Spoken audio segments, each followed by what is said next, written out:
Quand on annonce des actions à poser dans le cadre d'un objectif à atteindre, il est toujours important de revenir pour pouvoir rendre compte de ce qui a été fait et aussi, pourquoi pas, se projeter dans l'avenir. C'est un exercice auquel nous serons soumis au cours de cette émission parce que nous avions déjà reçu dans Femmes Maître Joëlle Kona. Elle est présidente d'AIFA, section RDC. Bienvenue à vous, madame. Merci, madame Feza. Vous allez bien?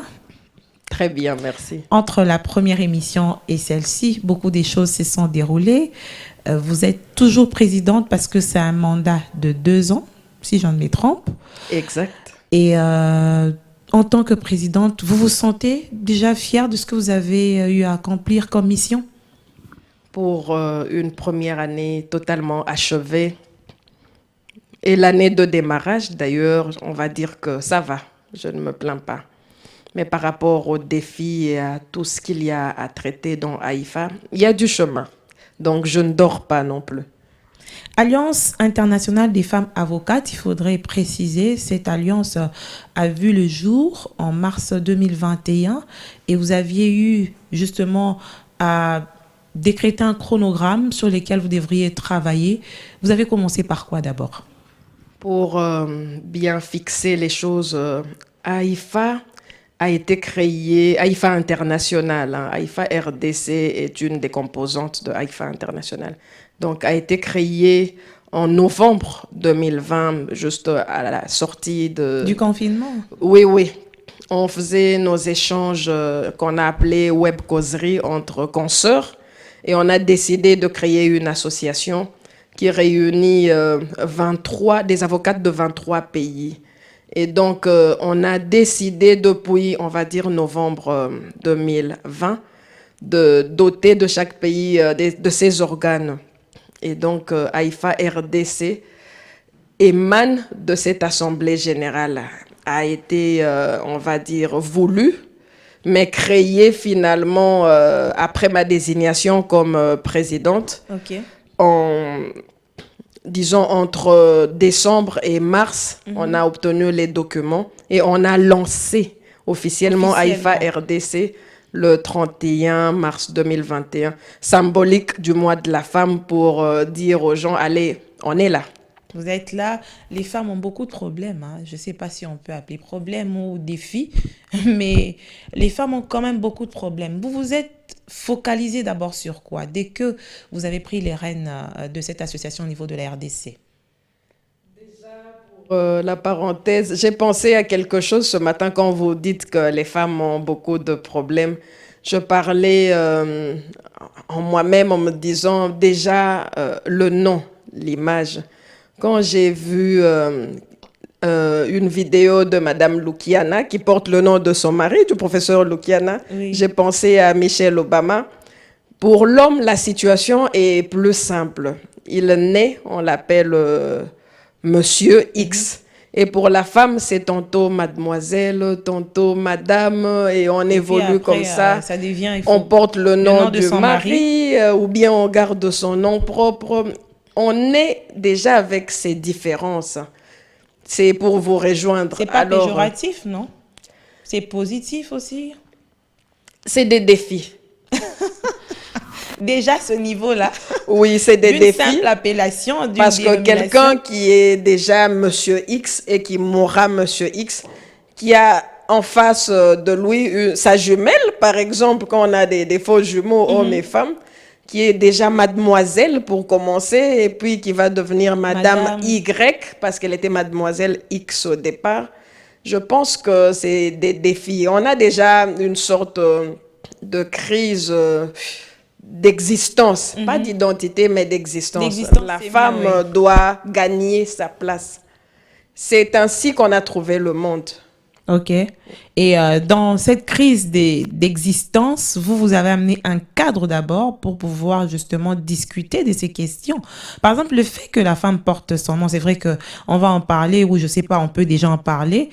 Le nom du mari, est-ce que ça représente quoi en fait? sous d'autres cieux, la compréhension, c'est l'idée de la famille. Parce que lorsque vous ne formez qu'un, vous devenez une famille. Une famille doit être identifiée.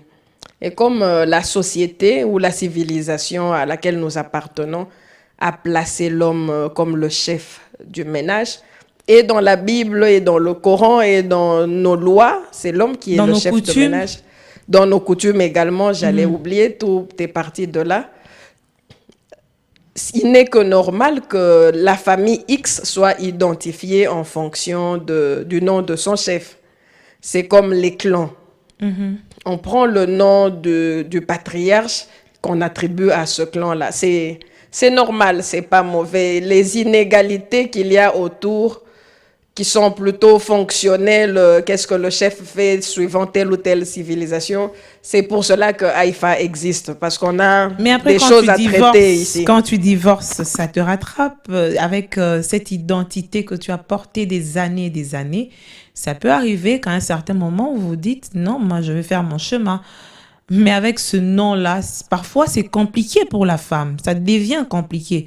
Mais on a vu aussi dans des cas où, après le divorce, l'homme autorise à la femme de continuer à porter son nom. Puisqu'on se l'est approprié que c'est devenu une identité, on ne s'en sépare pas aussi facilement. C'est un nom. Finalement, c'est une identité plus qu'autre chose. Lorsqu'on divorce, la relation s'arrête, mais l'identité peut rester. Pourquoi pas? Ça dépend maintenant d'une personne à une autre. Cela dépend. Ça, c'est des questions personnelles. Après, ça dépend. Alors, on va revenir à Haïfa. On est déjà au mois, on va dire au mois d'août presque. Qu'est-ce qui s'est passé entre, je crois, l'émission qu'on a faite et cette émission ici? On vous a vu déployer sur le terrain. Pour une fois, je peux quand même encourager, parce que le reproche que j'ai fait toujours à plusieurs personnes que je reçois dans cette émission, c'est que les ONG, ils viennent s'annoncer avec pompe, mais on les sent pas sur le terrain dès qu'ils ont des financements. Ça, d'ailleurs, on le sait aussi de manière assez peut-être globale. C'est une vue générale d'une idée qu'on a de certaines ONG. Mais Haïfa s'est démarqué entre-temps. On a vu que vous étiez sur le terrain, parfois difficilement, avec des conditions assez difficiles, mais vous étiez déterminé. C'est vrai, on l'était et on l'est toujours. Il s'est passé beaucoup de choses. Lorsqu'on s'est pointé ici, c'était pour parler de la campagne de sensibilisation des élèves, mais avant ça, on était venu avec ma consoeur du Cameroun. Du Cameroun, oui. Nicoline, que je salue, elle suivra, pour parler de droit et tout ce qu'on faisait ensemble, nos deux associations, Haïfa Cameroun et Haïfa RDC, la confraternité. Notre association est sociale, mais également professionnelle, puisqu'elle est faite d'avocats. Il y a des hommes aussi dans Haïfa, vous allez être surprise. C'est quoi, les femmes ne parviennent pas à voler de leurs propres ailes, il faut tout le temps avoir des hommes à côté? Non, c'est plutôt qu'on ne peut pas faire un monde les uns sans les autres. Ce n'est pas possible. Lorsqu'on traite des problèmes de violence et qu'on regarde, c'est un exemple seulement, du côté des victimes. Ah, les femmes, voilà comment il faut qu'on vous protège. On ne regarde pas les victimes principales, parce qu'il y a des hommes victimes de violences aussi, de violences sexuelles. De plus en plus, oui. On ne regarde pas du côté des hommes pour les éduquer. C'est comme ça qu'on se retrouve dans des sociétés avec des personnes qui se victimisent et d'autre part, des hommes qui ne savent pas comment se comporter ni comment prendre les choses en main pour bien vivre en société. Pour pouvoir se tolérer, on doit faire les choses ensemble, communiquer et se dire les choses. Nous, on ne voit pas Haïfa, qui a été créé par des femmes, pour les femmes principalement et les enfants, mais on ne voit pas Haïfa sans les hommes. Les hommes nous accompagnent. C'est la d'ailleurs. complémentarité. Ceux qui nous ont le plus soutenus financièrement, Ce sont des hommes. Ah, Qu'on se le dise. Ils détiennent peut-être 90% des capitaux dans ce pays et dans le monde. Hein. oui, tout à fait. C'est un Il fait. faut composer avec eux. Et quand vous êtes venu, vous étiez avec votre consoeur du Cameroun. Il y avait une conférence aussi que vous aviez organisée d'ailleurs dans le cadre justement de ce jumelage, on peut le dire ainsi. Juste après, vous avez eu d'autres actions? Oui. On a lancé une campagne de sensibilisation des jeunes qu'on a appelée Jeunesse responsable, pilier de la société de demain. Parce qu'on s'est dit, à qui on va léguer ce pays? On est en train de passer. Hein. Moi, je revois mes 18 ans il n'y a pas longtemps. Je les ai déjà largement dépassés. À qui on va confier la politique, nos affaires, les banques demain? Si on ne travaille pas sur la suite sera peut-être désastreuse. On sera peut-être là pour voir ou on ne sera pas là. On doit investir sur les jeunes pour leur donner une base à part ce qu'ils apprennent à l'école, qu'ils sachent comment devenir des citoyens comme il faut pour pouvoir prendre les choses en main et réussir là où nous aurions échoué. Et donc, c'est pour ça qu'on a tenu à faire cette campagne de sensibilisation dont le thème principal était de sensibiliser sur les violences domestiques.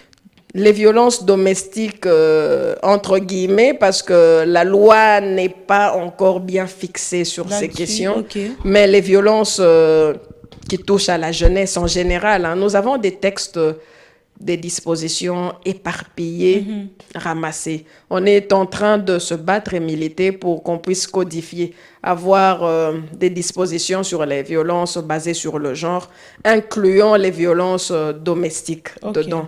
Parce qu'en ce moment-là, on aura un code et où puiser de la matière pour traiter. Ça sera plus clair. Ça sera plus clair et c'est important de clarifier. On est présentement dans une situation où on traite le viol avec une seule disposition. On va dire lorsqu'il est commis sur un mineur, il y a des dispositions avec un mode de répression et le viol en général. Mais lorsque une femme est violée dans son ménage par son mari, parce que ça se produit, il n'y a pas une disposition. Et c'est très fréquent d'ailleurs. Il n'y a pas une disposition qui dit expressis verbis que le viol conjugal existe et que voilà comment on punit. Pourtant, ça arrive et c'est très fréquent. On pense qu'on doit aller dans cette direction-là. Et donc, en attendant, on fait avec les lois que nous avons. On essaye de mettre des dispositions à portée des enfants, à portée des jeunes. Et maintenant, l'année qui est en cours, on va lancer la campagne des violences basées sur le genre pour aller dans différentes autres couches sociales. L'année passée, on n'a pas pu faire grand-chose. Non, au-delà de l'aspect où vous allez sur le terrain à la rencontre de ces personnes, vous travaillez aussi en amont par rapport au texte. On travaille en amont, principalement entre nous, mais également en laboratoire avec d'autres institutions. Comme j'ai dit, en laboratoire, je ne sais pas vous livrer voilà tous les secrets, parce que bientôt, on va avoir de la suite en ce qui concerne la législation sur les violences basées sur le genre.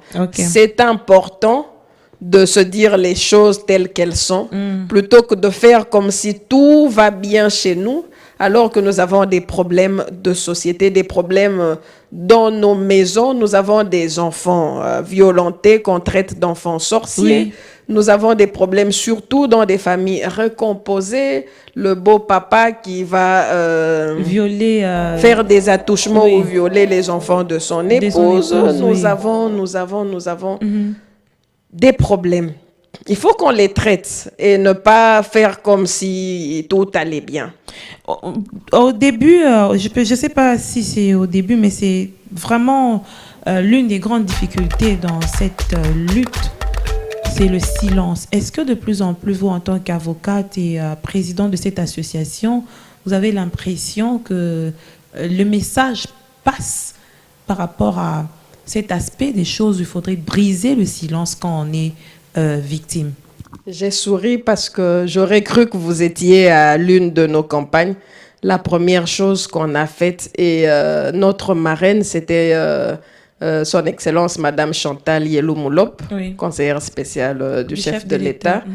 l'État. Elle avait été avec nous à la première école qu'on avait visitée, le lycée Mpiko, Motema Mpiko. Et l'une des choses qu'on a dit aux jeunes filles, à nos filles, nos jeunes sœurs, c'est de briser le silence, dénoncer. C'est la première étape pour trouver une solution. Maintenant, comme j'ai dit, c'est la première étape, il y a autre chose à faire. Il y a des enfants qui nous ont demandé, bon, on va dénoncer où? Auprès de qui? L'État doit aussi s'organiser pour une prise en charge effective et efficiente des personnes. Oui. On souhaite que les cas des violences sexuelles soient des cas gratuits pour lesquels il ne faudra rien payer lorsqu'on se constitue partie civile. Comme ce sont des infractions, c'est l'État qui poursuit toujours.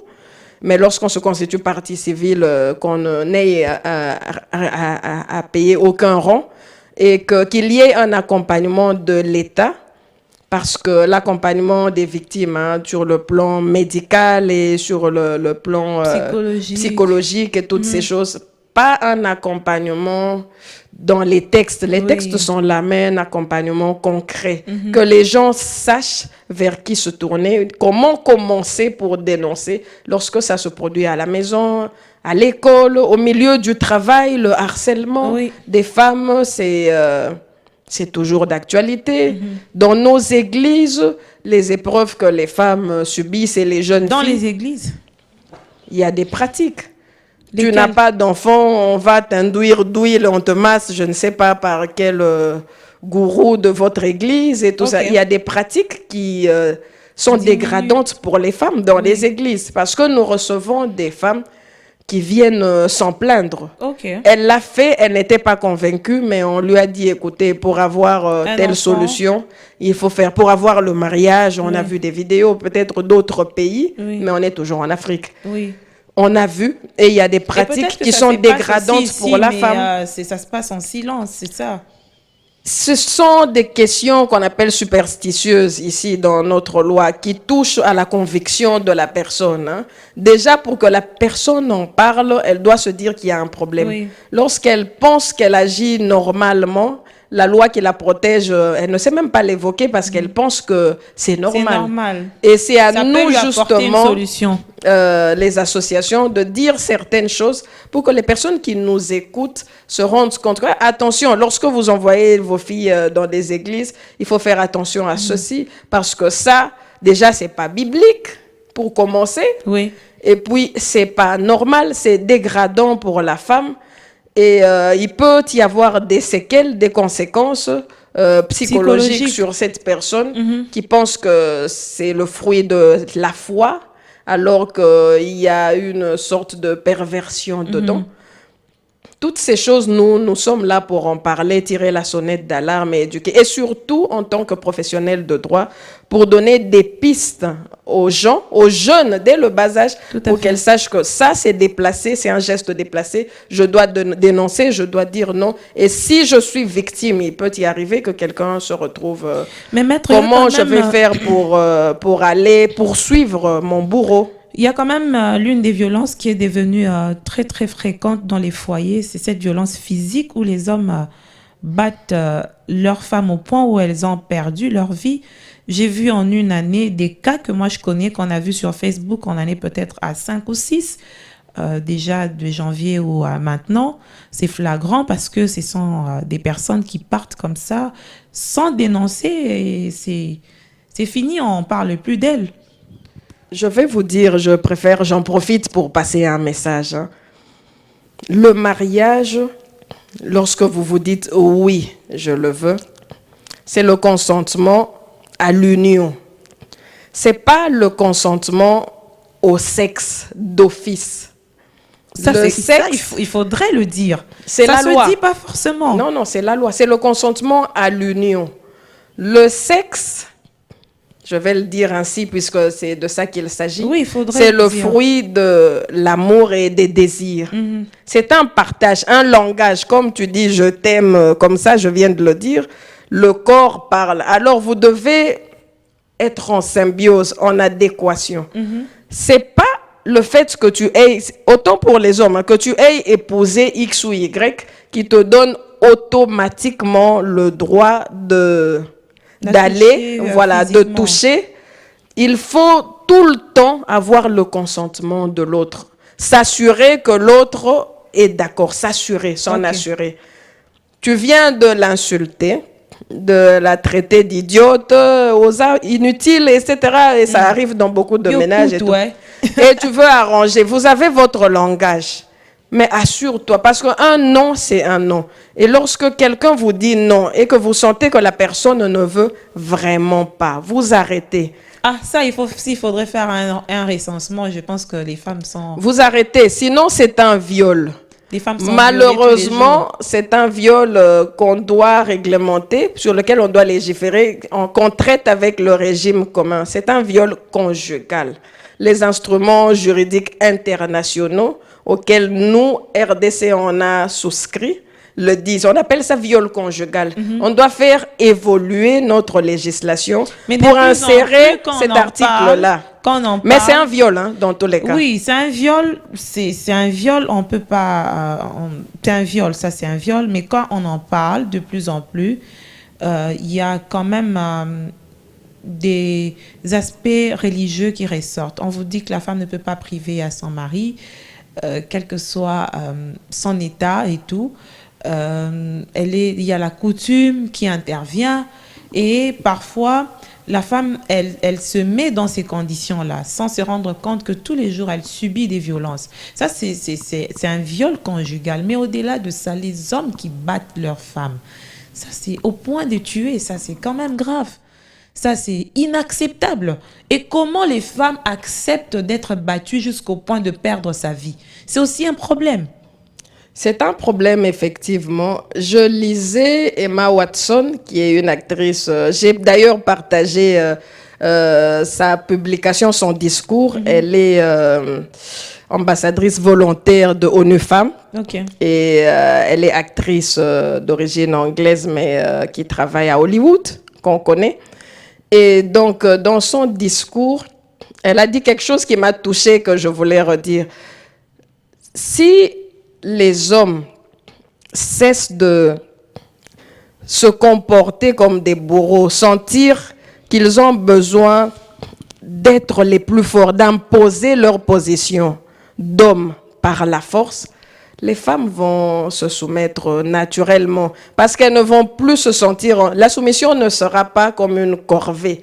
Ça sera un don de soi qui émane de l'amour et de la compréhension Que l'homme lui donne. mutuelle. Ok. On a en face de nous des hommes et beaucoup d'hommes qui pensent que leur qualité d'homme leur donne le droit de s'imposer comme des hommes, comme ils le font, même sur ces questions qui requièrent la douceur. Finalement, c'est un langage d'amour. Quoi? Le sexe, Ok. c'est un langage d'amour. On n'y va pas pour imposer quoi que ce soit à l'autre. Et en parlant des violences, c'est justement parce que l'un considère que, en tant que ce qu'il est, il faut qu'on fasse les choses telles qu'il les voit.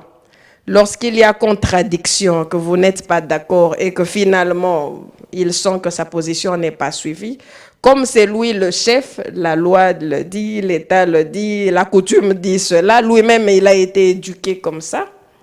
Il pense que voilà, c'est sa position qui prime et donc Mais il doit Il l'imposer. faudrait redéfinir le fait que l'homme soit le chef. Il est chef à quel niveau? C'est ça aussi. Tout ça ne se dit pas. Il faudrait rééduquer l'homme dans ce sens-là.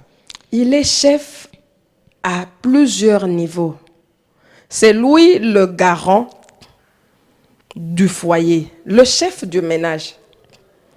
Mais quel type de chef?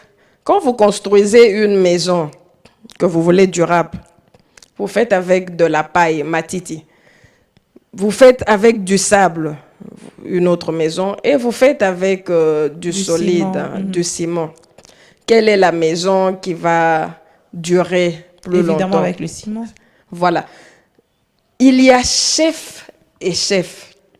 Être chef ne signifie pas que les autres sont en dessous et que vous devez les écraser. Ça, c'est un mauvais chef. Être chef signifie que vous avez la grandeur de vous rendre compte que vous avez votre semblable qui est votre égal par nature, mais votre second fonctionnellement, par fonction. Par nature, on est égaux. Dieu a créé les hommes, il a Quand on dit créé que la les femme femmes. est un être faible, c'est pas par nature. Quelqu'un qui te porte un enfant 9 mois dans son ventre et qui saigne une fois par mois pendant 4 jours, qui voit du sang, vous voulez me dire que cette personne est faible. Mais pourquoi les femmes vivent plus longtemps que les hommes sur cette terre? La femme n'est pas le sexe faible. Et la femme est l'égale de l'homme, je dis par nature. On nous a créés hommes et femmes. C'est comme si tu dis que la mangue est plus importante que la banane. Non, ils sont différents. Ce sont des fruits. Oui. La mangue a sa spécificité, la banane a sa Ah, spécificité. ok. Mais ce sont des fruits. Ce sont des fruits. On est des humains, c'est ça.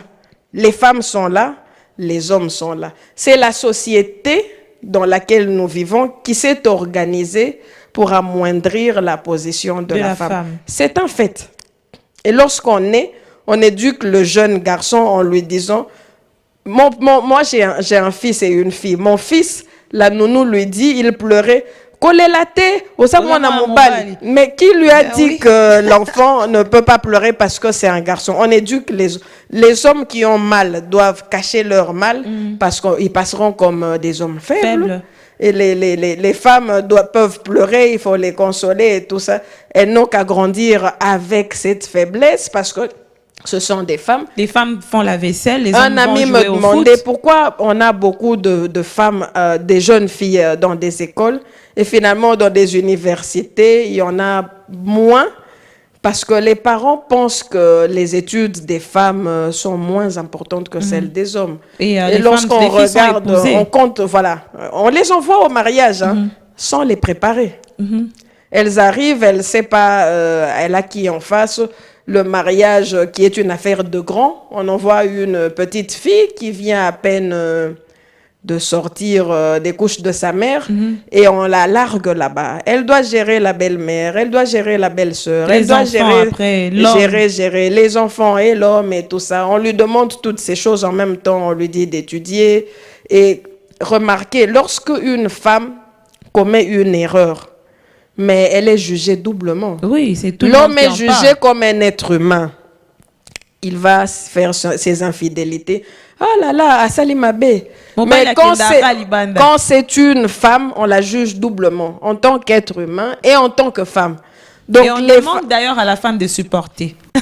Les femmes ont des doubles sanctions. Un homme divorcé, c'est un homme divorcé. Une femme divorcée, c'est une femme avec un casier judiciaire. Donc, le divorce pour la femme, c'est un casier judiciaire. Oui. On lui colle ça comme si c'était une criminelle, quelqu'un qui a, voilà, c'est quelqu'un qui a raté quelque part. Et ce sont nos réalités, qu'on se le dise. Oui. Et on doit travailler et sur les hommes et sur les femmes pour que la société avance. C'est ce que vous êtes en train justement de faire, Maître Joël. On n'a plus beaucoup de temps. Comment les élèves que vous avez ciblés pendant ces campagnes ont accueilli en fait le message que vous avez apporté? Vous avez eu du répondant? J'ai été tellement émerveillée par l'intelligence des élèves que j'ai croisés. Oui, j'ai retenu que ces personnes, cette association qui est venue nous parler, est venue nous booster en fait, à dire à chaque fois que nous sommes harcelés, eh ben, que nous dénonçons, que nous ne gardons pas ça pour nous. Parce qu'il y a des familles où quand il y a ce genre de problème, il y a certains, quand ils disent à leurs parents leur disent non, voilà, c'est la famille, on ne dit jamais rien. J'ai beaucoup aimé ce qu'on nous a enseigné aujourd'hui parce que ça me donne encore plus confiance en moi parce que j'ai vraiment compris qu'une femme, elle peut être plus intelligente qu'un homme et que Nous ne sommes plus à l'époque où les femmes étaient minimisées. On a vu comment elle s'exprimait Je dans dis les images. émerveillés. Ceux qui ont parlé et même ceux qui nous ont suivis par la suite. Les enfants, on a l'impression qu'ils vivent dans leur monde, mais ils sont là. On doit leur laisser une tribune, communiquer avec eux, leur dire des choses. Ils ont tellement bien reçu qu'ils nous ont demandé de revenir. C'était une expérience qu'on voulait d'un trait, mais on a décidé d'en faire une activité pérenne. On va revenir encore cette année, mais cette fois, on va aller dans des églises, on va aller dans des camps, on va aller à une sphère plus importante pour ne pas traiter que des questions de jeunes, mais finalement des questions touchant en général aux violences basées sur le genre. Ok. Et une particularité aussi, vous étiez dans des bus. Pourquoi avoir choisi ce moyen-là de communiquer le matin très tôt avec les élèves dans les bus et avec un ministre en plus? Le ministre Chérubin Okende, qu'on remercie encore, qui nous a accompagnés et qui nous accompagne. Il nous a promis de nous accompagner à chaque fois qu'on ira, qui est finalement un papa. Oui. Parce qu'il a quitté tôt sa maison ce jour-là. Le premier bus qu'on avait pris, c'était avec lui. Il nous a autorisé à avoir les bus Transco pour toute notre campagne. Imaginez un peu, si on n'avait pas ces bus, comment on allait ramer pour le transport. Nous voulons aujourd'hui investir dans l'homme, surtout dans une jeunesse responsable. Demain, ce n'est pas nous qui allons diriger le pays. Ce sera des jeunes, nos enfants que vous êtes. Il nous faut commencer à vous préparer aujourd'hui pour avoir des valeurs républicaines. Je suis venu soutenir l'initiative de l'Association internationale de femmes avocates, des juristes. Bon, on n'est pas avocats en venant de la rue, des gens qui sont aujourd'hui des praticiens du droit, qui se préoccupent de l'éducation des enfants. C'est vraiment un apport. On a été dans des bus parce qu'on s'est dit qu'on va faire les choses différemment. Aller dans les écoles, c'est bien, mais on trouve des enfants déjà dans des bus. Pourquoi pas? C'est une sensibilisation. Partout là où on a, voilà, ils sont tout frais. Là où on a notre cible, on peut les trouver. On va vers eux. On va le faire encore cette année. Généralement, dans les bus, les débats, c'est dans un air assez détendu. Les messages passent assez... Parce qu'en classe, les enfants ont eu une certaine attitude. Dans les bus aussi, dès qu'on porte l'uniforme, on est habillé par voilà, l'esprit de l'élève avec toutes les caractéristiques. Ça, c'est vrai.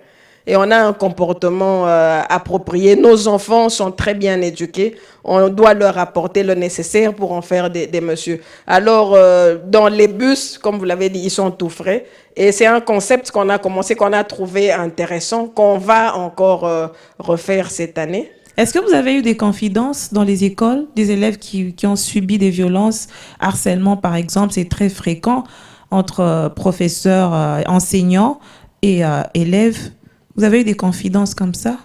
Entre enseignants et élèves, j'avoue que non, mais on a eu d'autres confidences. Ce qui se passe dans des maisons et aussi un chauffeur. Il faut faire attention avec les enfants lorsque vous les confiez à des chauffeurs. Un chauffeur de taxi qui prenait des enfants et qui faisait des attouchements. Oh là là. Oui, pendant le trajet.